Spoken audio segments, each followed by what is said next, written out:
Those people, Pete, those people up there, the rich and the powerful, they do whatever they want. Guys like us, you and me, they don't care about us.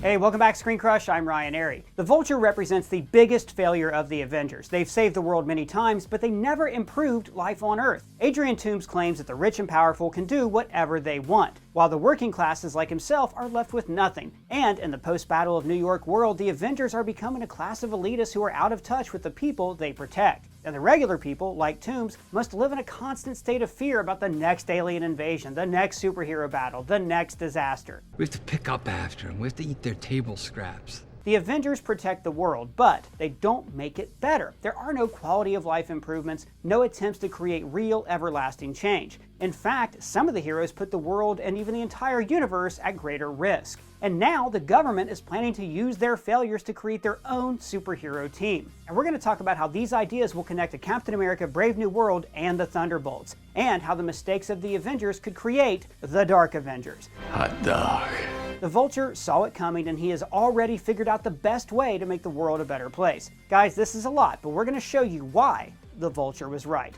But first, I want to thank all of you for watching and for supporting us and for shopping at our merch store, ScreenCrushMerch.com, where we design all the merch ourselves. I am very excited to announce these brand new shirts for May. We have this awesome Doug as Cyclops shirt, Morphs from X-Men and Treasure Planet, and this new X-Men as the Cast of Friends parody shirt in all its 90s glory. I'm in the 90s! This is on top of all the other great X-Men inspired merch, like the X-Fist Club Breakfast Club parody, the parody of Nighthawks, and of course the Gambit tribute Remember It. Not to mention Deadpool and Wolverine parody merch like LFG, Can You Show Me How to Get to the MCU, and the MCU Savior. The links for all of those are below. Thank you so much for watching. The world's changing. It's time we change too.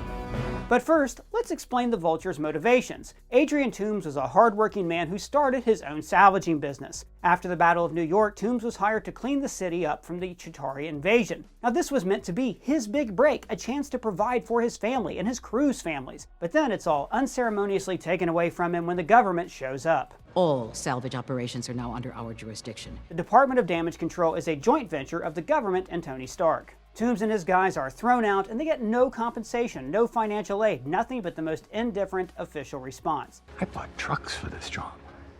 I brought in a whole new crew. These guys have a family. I have a family. I'm all in on this. I could lose my house. I'm sorry, sir, there's nothing I can do. And to make things worse, Maybe next time don't overextend yourself. What'd you say? Toombs is a byproduct of the social economic structure, a generation of blue-collar Americans who believe that honest hard work pays off. It's the American dream. So now, with all his dreams dashed, Toombs becomes bitter, seeing that he can never get a fair shake in this rigged system. So now the assholes who made this mess are getting paid to clean it up. Yeah, it's all rigged. So Toombs becomes the Vulture. He scavenges the corpses of the wreckage left by superhero battles. He and his crew retrofit alien and enhanced hardware into weapons, and Toombs justifies his crimes by saying he's providing for his family. Oh, just like Walter White. Exactly. He even has his own sidekick who's always messing things up for him. How many times have I told you not to fire them out in the open? Hey, you said move the merchandise. Under the radar. Under the radar. What is wrong with you? Why are you blue? And while Toombs is extremely relatable and even has a code of honor, he's still a black market arms dealer, and his weapons end up hurting others, especially other small business owners. But Toombs was right about this part. Those people, Pete, those people up there, the rich and the powerful, they do whatever they want. Toombs was technically talking about the rich and powerful, but he was also referring to the Avengers. He counts superheroes among those rich and powerful who control the world from their ivory towers. They created a rigged system that only benefits them, leaving people like Toombs with the scraps. We build their roads and we fight all their wars and everything. They don't care about us.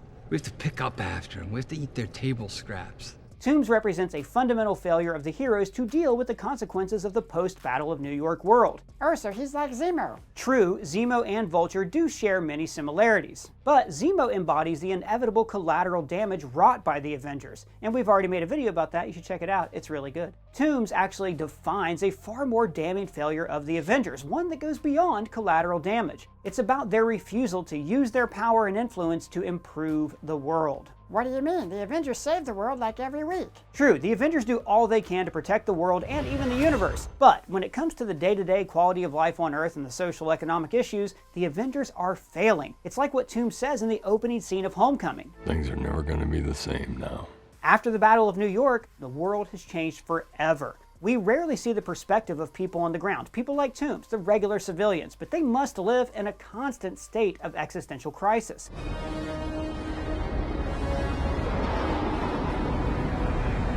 Because you never know when the next battle is going to take place. When is the next time aliens are going to show up? It could be your city that's leveled during a superhero battle. Or, I guess at this point, people are probably asking themselves if today is the day the universe is going to end. It's collateral damage that goes well beyond superhero battles. Now, Toomes doesn't suffer any losses from the Chitauri invasion, but he does get fired because of self-serving bureaucracy and indifference. Every incident brings $1 trillion worth of property damage, medical bills, insurance. People are displaced and become refugees. People lose their homes, their jobs, their families. Bigger companies and rich folks can rebuild easily. They've got like 10,000 stores in North America. I don't think they feel anything. Especially the companies that now profit from superheroes by turning them into a product. Movie tickets, merchandising, theme parks, video games, a multi-billion-dollar global industry. But the people on the ground level, smaller business owners like Toomes, they could never recuperate their financial losses. And as far as we know, there is no infrastructure to deal with any of this. Tony Stark cannot pay for it all. And considering how the government treated Toomes and his guys, I'm doubtful they ever offer much financial aid. Yeah, they probably raise taxes and just make you pay for everything.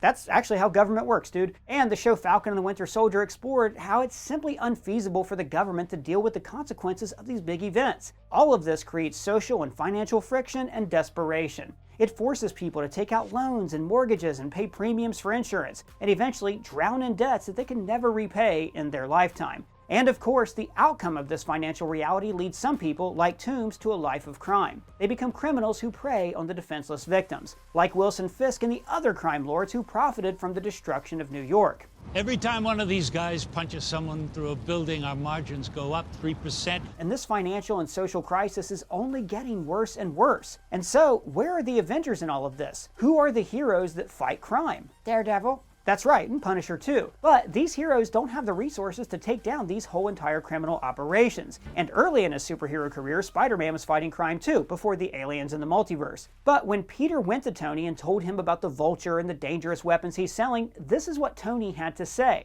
Steady, Crockett, there are people who handle this sort of thing. The Avengers? No, just a little below their pay grade. Below their pay grade. These words explain the real problem with the Avengers. They don't fight crime because it's beneath them. They battle aliens and gods and murder bots. They have no time for some low-level crooks. But as it happens, these criminals carry dangerous weapons that can tear ferries in half. And even after this incident, Tony ignores the Vulture, leaving it to the police and the FBI. And they clearly cannot handle such firepower. You don't care about us. So, what is the point of having the Avengers if they choose which threats are worthy of their heroic attention? It goes back to what this government guy tells Toomes. Maybe next time don't overextend yourself. Tony says the same thing to Peter for the entire movie, he just phrases it differently. Stay close to the ground. Build up your game helping the little people. Sure, Tony wanted to protect Peter, that makes sense, but he never bothers to do anything about the Vulture himself, despite all the tools in his arsenal. He could have spared a few drones to take care of a couple criminals. Oh, I'm not here. Here's an idea. Why not expand the Avengers and create a division of heroes who deal with street-level threats? Wasn't that the point of the Defenders? Yeah, and how did that go? Yeah, okay, never mind. But this is beyond crime. It's about accountability. Think about it. The Avengers stopped a few alien invasions. They saved a planet a couple times, and they saved the universe. Awesome. Good job. But between all of that, they created a murder bot that almost destroyed the entire planet. They fought each other, and then they just broke up. Like a band? Like the Beatles? At no point did they try to use their seemingly unlimited wealth and resources to actually improve life on Earth. That big ugly building in New York? It's powered by an arc reactor, self-sustaining energy source.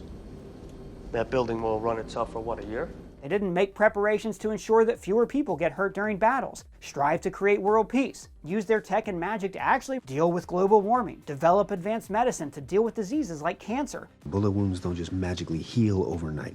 They do here develop Earth's space program, train new heroes to become future Avengers, hire experts who could help them solve so many problems, form subdivisions within the Avengers that specialize in handling different world problems. This isn't far-fetched. The Avengers had the tools to create a utopia, but instead, they decided to not overextend themselves. You want to protect the world, but you don't want it to change. So why didn't they do more? Well, they are called the Avengers for a reason. They're not the Revengers. You're revenges. They are reactionary. They only act when they are needed. Every time they try to create deterrence, mainly Tony, it blows up in their faces, like with Ultron. Peter understood that fundamental responsibility, and Tony saw this when he first met him. Look, when you can do the things that I can, but you don't, and then the bad things happen, they happen because of you. Which is another way to say, With great power comes great responsibility.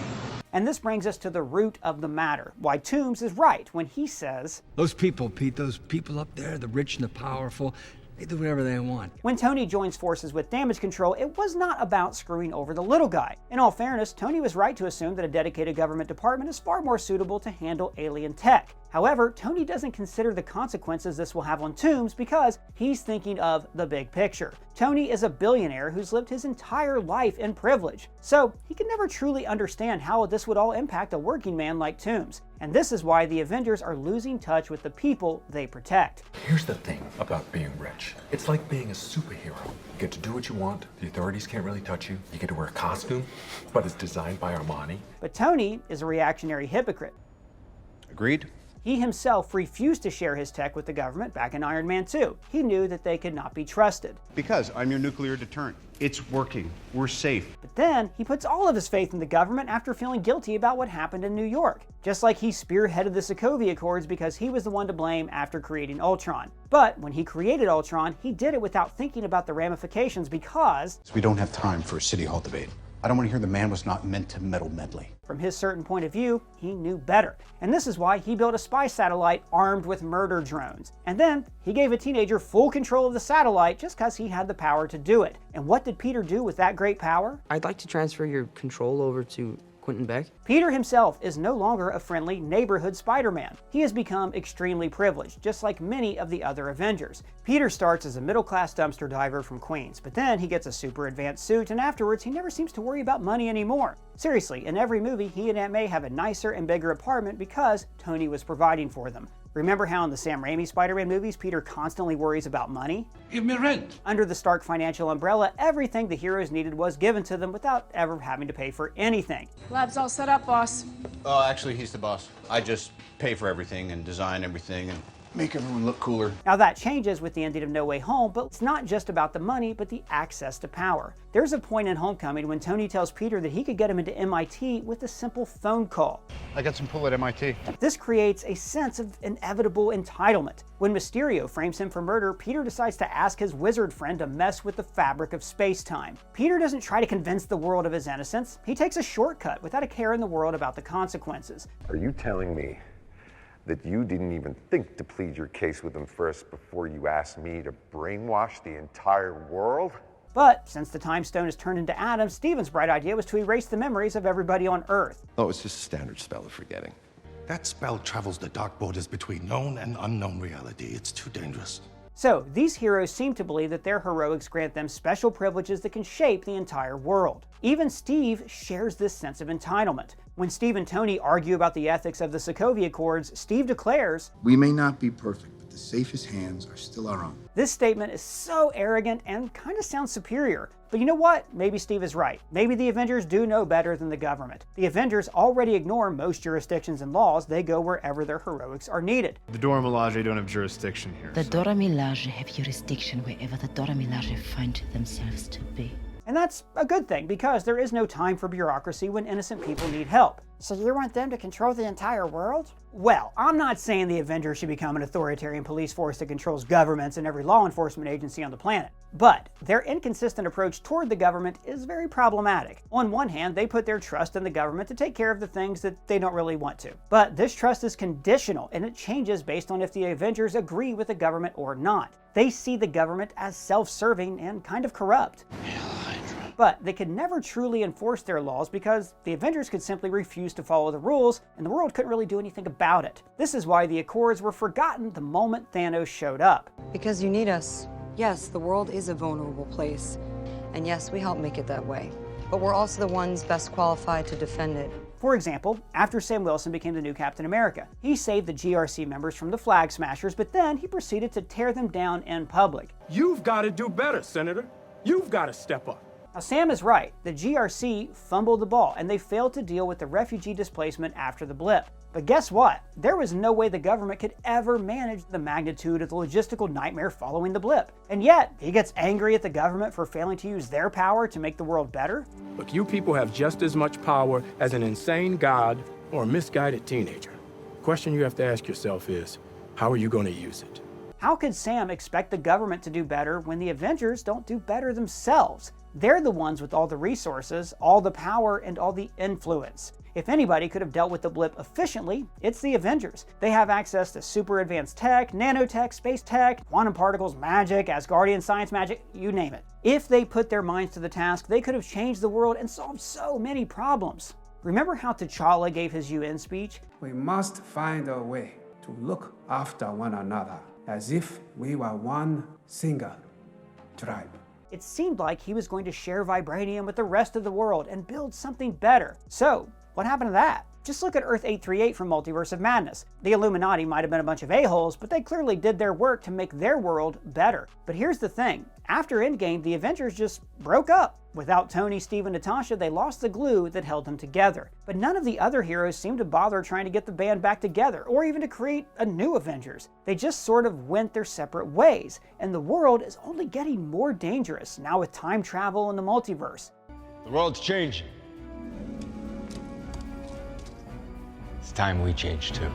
And here's how it all goes back to Vulture and how it could connect to Thunderbolts and the Dark Avengers. Because Toomes already solved everything in Homecoming. Toomes and his crew of everyday handyman took a bunch of alien tech and turned them into weapons and tools. They, specifically the Tinkerer, were able to create some incredible hardware like Vulture's flying suit, an anti-gravity gun, even a matter phase shifter. I thought this was the anti-gravity gun. What? No, that's that one. This is some serious advanced tech. Just imagine what Tony Stark could have created if he also would have retrofitted alien tech. If only Tony and the other science bros would have seen the potential of this hardware, they could have improved life on Earth significantly. But they didn't. Since the Avengers never did anything useful with all this salvage, they inevitably created a vacuum that allowed criminals like Toomes to turn these hardware into weapons. There's an entire illegal economy of dangerous items on the black market. Ulysses Klaue sold vibranium, which was used to build Ultron's body. Madripoor is a giant black market city where you can buy pretty much anything, including the super soldier serum. In Luke Cage, we see Chitauri tech for sale on the black market in Harlem. What kind of metal does that? Nothing from this earth. Sonny Birch from Ant-Man and the Wasp wanted to profit from the quantum realm, even calling it, "It's the next gold rush." I mean, what happens when criminals start getting their hands on quantum technology? That's the stuff that's used for time travel. What would criminals do with such power? Time heist? Even the personal items of the Avengers are up for sale, like Ronin's sword and suit. It's a simple case of supply and demand. So, not only is damage control failing to contain all of the dangerous hardware, there's an unavoidable escalation when weapons like these end up on the streets. Because the only way criminals can fight superheroes or other criminals is with these upgraded weapons. And this triggers a domino effect because then the government must escalate with their hardware as well. Damage control is creating weapons that can hurt and immobilize enhanced individuals. They even appropriated Stark tech. And this is why the GRC created their own Captain America, although that one was more about political propaganda. And from what we've seen, government organizations like Damage Control, SWORD, and even the FBI are all kind of corrupt. And since the government's upping their game, bad guys must escalate as well. And that's how the Flag Smashers are formed. They were a response to the displacement crisis that followed the blip. And speaking of the powers that heroes hold, the Flag Smashers represent the dark side of that privilege. They were terrorists who were seen as heroes by the people who lost faith in the government following the blip. This kind of power is unlimited, the power that turns heroes into symbols. We put them on pedestals. They become symbols, icons, and then we start to forget about their flaws.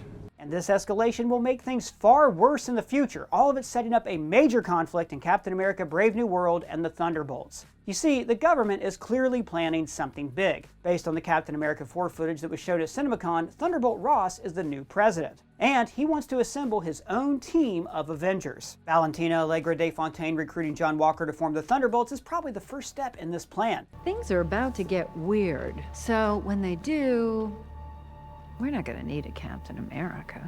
And we find out the president wants to destabilize Wakanda so they could take all of their vibranium. The president wants to take offensive action against Wakanda. What type of offensive action? Destabilization.